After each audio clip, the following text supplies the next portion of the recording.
Malheureusement, aujourd'hui, le message a été dilué. On a changé les choses. Et maintenant, le Seigneur, ce n'est plus forcément Jésus. On est devenu notre propre Seigneur. Et Jésus-Christ est devenu notre doulos. C'est triste, mais c'est presque ce qui se passe dans beaucoup d'églises.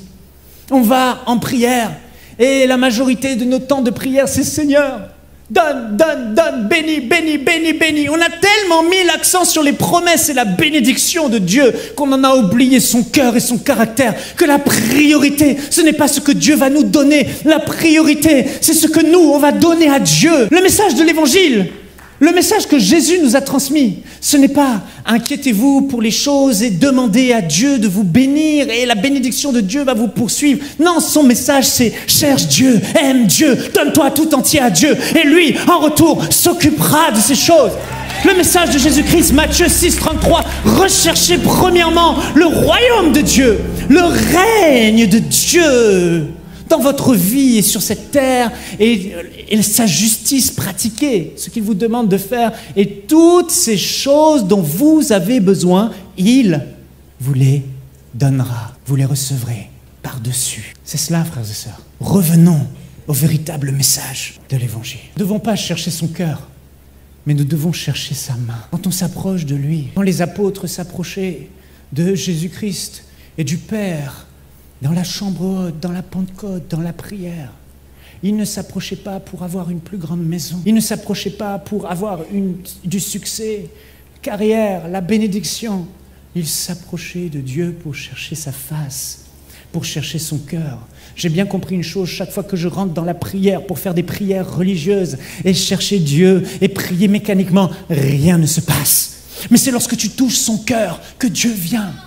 Lorsque tu parles à son cœur, la Pentecôte, c'est une histoire de relation, pas une histoire de requête. Tu rentres dans sa présence et que les requêtes se transforment par des louanges. Dans tes requêtes et ce pourquoi tu as besoin, tu sais que ton Père Céleste sait ce que tu as besoin. Tu oublies tout ça et tu es là juste pour adorer Dieu.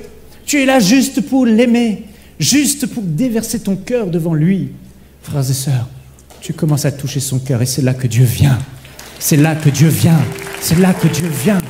Ça veut dire qu'on doit mourir. Comme Pasteur Marcelo le disait dans le live hier, Dieu veut faire de nous des bois morts, des bois secs et pas des bois verts, des bois morts. Nous devons mourir à nous-mêmes, renoncer à notre vie chaque jour pour vivre pour lui, exister pour lui. Seigneur, je viens dans ta présence, pas pour moi, mais pour toi. Salomon avait compris cela, parce que Salomon était introduit roi.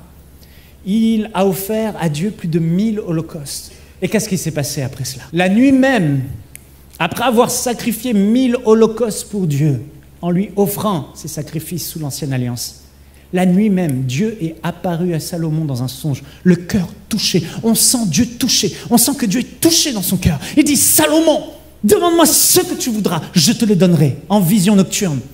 Et Salomon va dire, je te demande la sagesse pour gouverner ton peuple. Dieu lui a donné la sagesse que jamais homme n'a eue, à part Jésus-Christ quand il est venu sur cette terre. Tu vois, lorsque tu touches le cœur de Dieu et tu cherches le cœur de Dieu et pas sa main, ses intérêts et pas les tiens, ce qui se passe, c'est que tu commences à le toucher lui.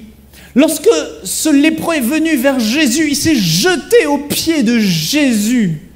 La Bible dit Jésus eut le cœur touché. Jésus, ému de compassion, étendit sa main et le toucha.